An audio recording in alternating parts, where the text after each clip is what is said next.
അസ്സലാമു അലൈക്കും വറഹ്മത്തുള്ളാഹി തആല വബറകാതുഹു. ഹൈ ഡിയേഴ്സ്, എന്തൊക്കെയാണ്? എല്ലാവരും റാഹത്തായിട്ട് പോകുന്നില്ലേ? Once again welcome back to our classroom. ഇന്ന് നമ്മൾ ഡിസ്കസ് ചെയ്യാൻ പോകുന്നത് ആസ് എ പാരന്റ് നമ്മളെല്ലാവരും നിർബന്ധമായിട്ടും അറിഞ്ഞിരിക്കേണ്ട ആസ് എ ടീച്ചർ, ഒരു ടീച്ചർ ആവട്ടെ, ഒരു രക്ഷിതാവാവട്ടെ, തീർച്ചയായും അറിഞ്ഞിരിക്കേണ്ട നമ്മുടെ കുട്ടികളുമായിട്ട് റിലേറ്റഡ് ആയിട്ടുള്ള ഒരു വിഷയത്തെ കുറിച്ചാണ് learning disabilities and learning difficulties. നമ്മുടെ കുട്ടികള് പലപ്പോഴും ക്ലാസ്സിലെ ബാക്കിലേക്ക് പോവാറുണ്ട്. അതായത് പഠനത്തിലെ ചില പ്രയാസങ്ങള് എത്ര പഠിച്ചു കഴിഞ്ഞാലും നമ്മുടെ കുട്ടികൾക്ക് ഓർത്തെടുക്കാൻ പറ്റുന്നില്ല. എത്ര തന്നെ നമ്മൾ ഇരുത്തി പഠിപ്പിച്ചു കഴിഞ്ഞാലും അവരോട് മറന്നു പോകുന്നു.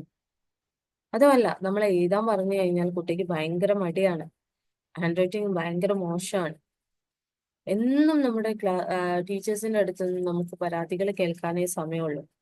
ഇങ്ങനെ തുടങ്ങിയിട്ട് ഒത്തിരി വിഷയങ്ങളില് പ്രയാസങ്ങൾ അനുഭവിക്കുന്ന പാരന്റ്സ് ഉണ്ടാവാം. അതുപോലെ തന്നെ തന്റെ ക്ലാസ് റൂമിലുള്ള ചില കുട്ടികൾ കാരണം പ്രയാസപ്പെടുന്ന ടീച്ചേഴ്സും ഉണ്ടാവാം. ഇവർക്കെല്ലാം വേണ്ടിയിട്ട് നമ്മള് ബേസിക് ആയിട്ട് നമ്മൾ അറിഞ്ഞിരിക്കേണ്ട എന്തുകൊണ്ട് കുട്ടികളിലെ പഠന പ്രയാസങ്ങൾ വരുന്നു, എന്തുകൊണ്ട് കുട്ടികളിലെ പഠന പ്രശ്നങ്ങൾ വരുന്നു. പഠന പ്രശ്നങ്ങളും പഠന പ്രയാസങ്ങളും രണ്ടും രണ്ട് തന്നെയാണ്. നമുക്ക് നമ്മുടെ ടോപ്പിക്കിലേക്ക് കിടക്കാം. എന്തൊക്കെ കാര്യങ്ങൾ നമുക്ക് അറിയാനുണ്ട്, പഠിക്കാനുണ്ട് എന്നുള്ളത് നോക്കാം. നമ്മുടെ ഈ ഒരു വർക്ക്ഷോപ്പിൽ നമ്മൾ ഡിസ്കസ് ചെയ്യാൻ പോകുന്ന വിഷയങ്ങളെ കുറിച്ചാണ് പറയാൻ പോകുന്നത്. First one is PSP reason and class room management. PSP means പഠന പിന്നോക്കാവസ്ഥ, പുവർ സ്കോളാസ്റ്റിക് പെർഫോമൻസ്. അതിന്റെ കാരണങ്ങൾ എന്തൊക്കെയാണ്, എങ്ങനെ ഒരു ക്ലാസ് റൂം മാനേജ് ചെയ്യാം എന്നുള്ളതാണ് നമ്മുടെ സീരീസ് എ. നമ്മളെ വ്യത്യസ്ത സീരീസിലാണ് ഈ ഒരു വർക്ക്ഷോപ്പ് കണ്ടക്ട് ചെയ്യാറുള്ളത്.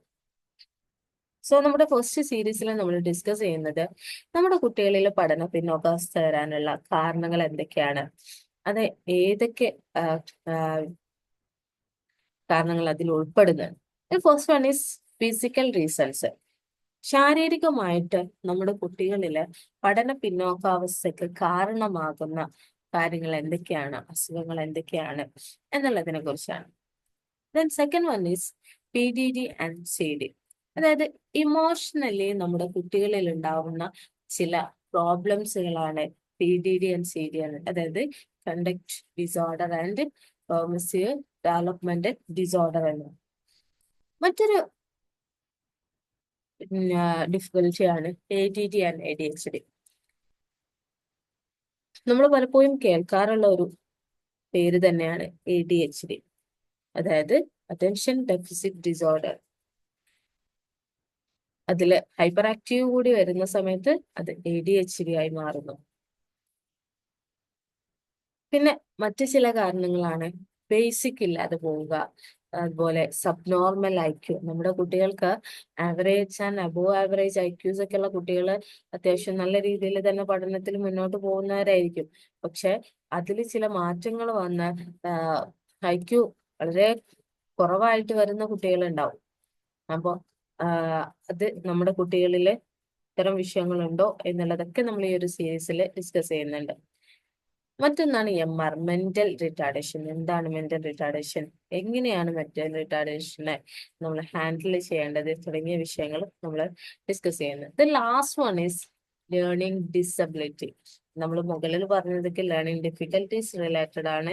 പഠന പ്രയാസങ്ങൾ, പഠന ബുദ്ധിമുട്ടുകൾ വരാനുള്ള കാരണങ്ങളൊക്കെയാണ്. ലേണിംഗ് ഡിസബിലിറ്റീസ് ആണ് മറ്റൊരു വിഷയം. നമ്മുടെ സീരീസ് ബിയിലേക്ക് വരുന്ന സമയത്ത് ലേണിംഗ് ഡിസബിലിറ്റിയെ നമ്മൾ കംപ്ലീറ്റ് ആയിട്ട് ഡിസ്കസ് ചെയ്യുന്നുണ്ട്.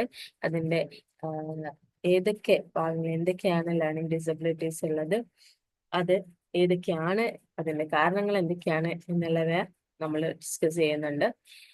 ഒപ്പം തന്നെ ലാസ്റ്റ് സീരീസിൽ നമ്മൾ അതിന്റെ റെമഡിയേഷൻസോടെ പ്രൊവൈഡ് ചെയ്യുന്നുണ്ട്. അപ്പോൾ എന്താണ് ബുദ്ധിമുട്ടുകള്, അതിന്റെ റീസൺസ് എന്തൊക്കെയാണ്, അതെങ്ങനെ സോൾവ് ചെയ്യാം എന്നുള്ളത് അറിയാൻ നിങ്ങൾക്ക് താല്പര്യം കാണില്ലേ?